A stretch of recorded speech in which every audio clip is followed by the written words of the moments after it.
오늘 이 새벽에도 하나님 말씀의 은혜가 우리 성도님들과 함께 하시기를 간절히 바랍니다.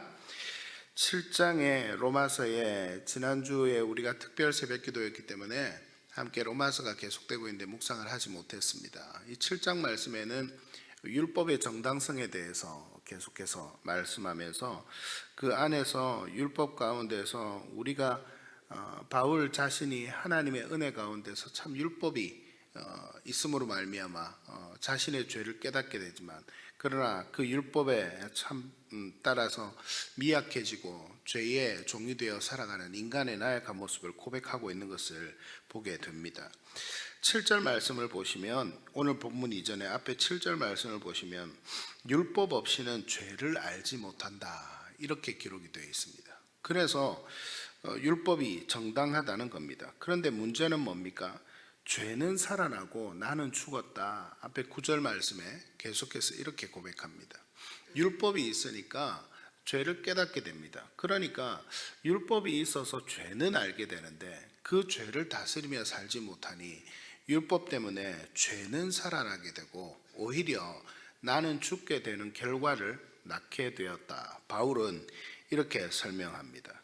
그래서 이 말씀에 대한 결론이 뭐냐면, 오늘 말씀 가운데는 제일 첫 말씀 본 우리 14절 말씀에 보면 나는 죄 아래 팔린 몸이다, 이렇게 고백하는 것을 함께 보게 됩니다. 그래서 바울은 자기 자신을 향해서 이 율법 때문에 내가 죄 아래 팔린 몸이 되었다라고 이야기합니다. 우리 성도님들 한번 생각해 보십시오. 율법이 없을 때에는 우리가 행하는 모든 삶의 기준이 없습니다. 그래서 율법이 없으면 죄를 지어도 그게 죄가 아닌 것이 됩니다. 마치 우리나라의 법이 정해지기 전에 어떤 다른 잘못을 저질러도 그게 죄가 되지 않는 것처럼 말입니다. 싱가포르에 가면 길바닥에 침을 뱉는 것도 벌금을 매긴다고 합니다. 그런데 우리나라에서는 길바닥에 침을 뱉는다고 해도 그게 벌금을 물거나 죄가 되지 않습니다. 그런데 싱가포르에서는 죄가 되는 것처럼 그 율법이 있음으로 인해서 사람에게 죄가 생겨나게 된 겁니다. 그리고 그 죄를 깨닫게 된 겁니다. 그런데 문제는 뭡니까? 오늘 사도 바울이 그 율법이 있음으로 인해서 내가 연약해지는 그 마음을 아주 상세하게 기록하고 있는 것을 보게 됩니다. 내가 행하는 것은 알 수 없다라고 이야기합니다. 왜 이런 고백을 합니까? 바울은요, 내가 해야겠다고 생각하는 일을 하지 않는다. 내가 해야 되겠다고 생각하는 일, 즉 선한 일을 말합니다.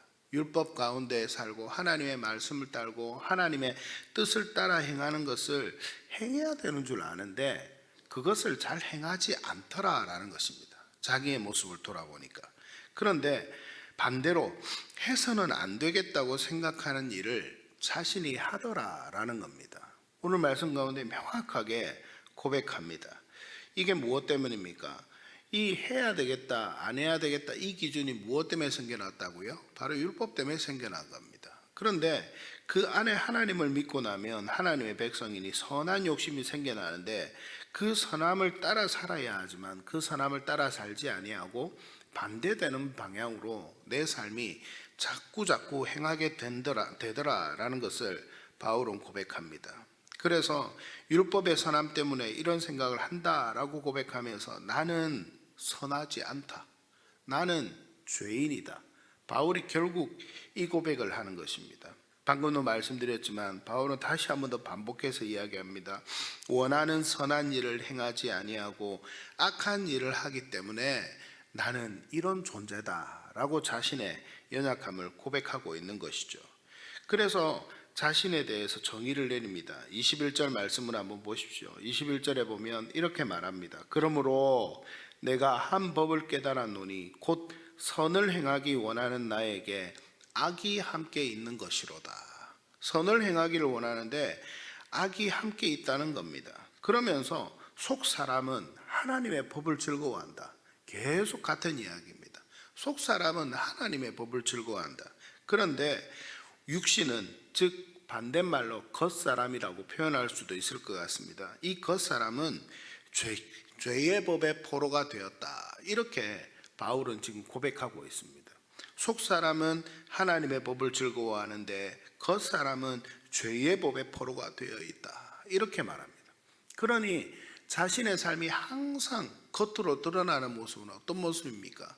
죄를 행하는 모습이 내 삶 가운데 늘 나타나더라라는 것입니다. 그래서 바울은 결과적으로 고백합니다. 24절 말씀 같이 한번 읽어볼까요? 오늘 말씀 24절 같이 한번 읽습니다. 오호라 나는 공고한 사람이로다. 이 사망의 몸에서 누가 나를 건져내랴. 아멘. 바울은 자신이 너무너무 공고하다. 이 공고하다는 말은 참으로 비참한 사람이다, 이런 말입니다. 바울은 자신을 향해서 나는 이렇게 비참한 사람이다, 이렇게 지금 이야기합니다. 자신의 모습, 이전에 고백했던 이런 모습이 있으니 자신의 하나님의 뜻을 따라 살아야 하는 줄 아는데도 그렇게 살지 못하니 자신을 향해서 자신이 정의 내리기를 나는 공고한 사람, 나는 비참한 사람이다, 이렇게 이야기하고 있는 것을 보게 됩니다. 우리 모두 다 하나님의 은혜 가운데서 살아야 하는 존재들입니다. 그리고 이 새벽기도에 나오는 우리 성도님들은 특별히 더 하나님의 사랑을 품고 하나님의 뜻대로 살아가고자 발버둥 치고 애쓰는 성도님들이라 더 그렇게 생각이 듭니다. 그런데 성도님들도 이와 같은 고백이 있지 않습니까? 저와 여러분들도 오늘 바울과 같이 하나님의 말씀의 뜻대로 살아야 하는 줄 알면서도 밖에 나가보면 하나님의 말씀을 따라 사는 사람들이 더 많습니까? 그냥 살아가는 사람들이 더 많습니까? 그냥 살아가는 사람들이 훨씬 많습니다. 그래서 우리가 하나님의 말씀이 기준이 되고 하나님의 뜻이 기준이 되어야 되지만 그렇지 않게 우리의 삶을 살아가고자 하는 모습이 또 때때로 정신을 차리고 보면 내가 하나님의 말씀대로 살아야 하지만 그렇지 못하게 살아가고 있는 나 자신의 모습을 보며 깜짝깜짝 놀랄 때가 있지 않는가 하는 것입니다.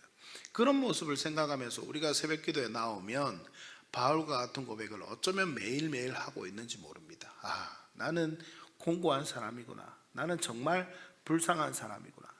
지난주에 우리가 특별 새벽기도회를 했는데 특별 새벽기도회 때 그렇게 간절히 하나님 앞에 기도했음에도 불구하고 또 우리가 여전히 우리가 살아가는 삶의 현장으로 돌아오면 하나님의 은혜 가운데 살아가지 못하고 기도하며 하나님 붙잡지 못하고 기도보다 내 생각이 앞서고 하나님의 뜻보다는 그냥 세상을 따라 살아가는 그런 모습이 내 모습 가운데 있지 않는가, 우리 모습 가운데 있지 않는가 하는 것입니다. 그러니 어찌 바울과 같이 오호라 나는 공고한 사람이로다, 우리가 하나님의 은혜 가운데 살아가면서도 이와 같은 고백이 없을 수가 있겠습니까? 저나 여러분이나 다 하나님 앞에 서서 우리 자신을 율법의 눈으로 바라보면 그 성경에 놓고 우리의 삶을 판단하면 다 이런 죄인이다, 이런 부족한 사람이다, 이런 공고한 사람이다, 이런 비참한 사람이다, 이렇게 고백하게 되지 않을 수가 없습니다. 그런데 바울은 여기서 멈추지 않습니다. 이제 바울은 이렇게 죄에 빠진 자신의 연약함, 자신의 부족함, 자신의 공고한 비참함, 이것을 고백하고 난 뒤에 맨 마지막에 그러니 소망이 있다라고 하는 것을 한 가지 고백합니다. 바로 그것이 우리 신앙의 핵심입니다. 오늘 마지막 25절 말씀 우리 성도님들 한 절 한 절 또박또박 한번 읽어보도록 하겠습니다. 25절 말씀 같이 한번 읽습니다. 우리 주 예수 그리스도로 말미암아 하나님께 감사하리로다. 그런즉 내 자신이 마음으로는 하나님의 법을 육신으로는 죄의 법을 섬기노라. 아멘. 우리 주 예수 그리스도로 말미암아 하나님께 감사하리로다. 감사라는 말이 나오면 어제 우리 추수감사절 주일을 보낸 것이 우리 성도님들 기억하시죠? 우리가 하나님 앞에 감사하는데 우리가 1년 동안 베풀어 주신 하나님의 은혜에 감사드릴 뿐만 아니라 우리 성도들은, 우리 그리스도인들은 가장 원초적으로 근본적으로 하나님 앞에 이 감사함을 놓지 말아야 될 것, 가장 중요한 감사가 있습니다. 그것이 뭐냐면 오늘 바울이 25절에서 고백하는 바로 이 고백입니다. 우리 주 예수 그리스도로 말미암아 하나님께 감사하리로다. 이제 그 구체적인 고백의 내용은 8장부터 나옵니다. 그런데 하나님의 은혜가 바로 그런 것이란 말입니다. 그렇게 부족하고 공고하고 비참한 나 자신이 있는데 그 비참한 나 자신에게는 소망이 없다, 이것을 바울이 깨닫는 겁니다. 그것과 같이 우리도 신앙생활하면서 깨닫는 은혜가 있게 되기를 간절히 바랍니다.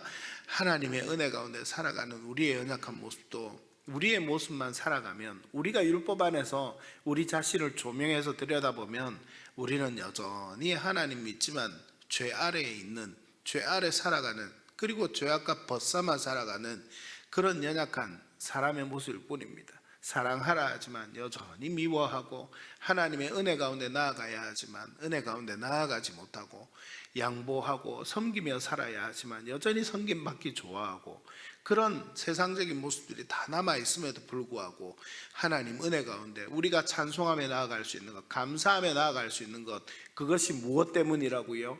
예수 그리스도 때문에. 예수 그리스도 때문에 우리가 그렇게 지금도 살아서 하나님 앞에 이 새벽에도 기도하러 나올 수 있고, 예수 그리스도 때문에 우리가 기도하며 나아갈 수도 있는 것임을 믿음으로 고백하는 자리에 매일매일 서시기를 바랍니다. 일주일의 삶을, 주중의 삶을 시작합니다. 오늘 월요일 이 새벽부터 이 뜨거운 고백이 우리 성도님들 가운데 다시 한 번 더 있게 되기를 간절히 축복합니다. 그래서 매일매일 하나님, 내가 예수 그리스도의 은혜 때문에 살아갑니다.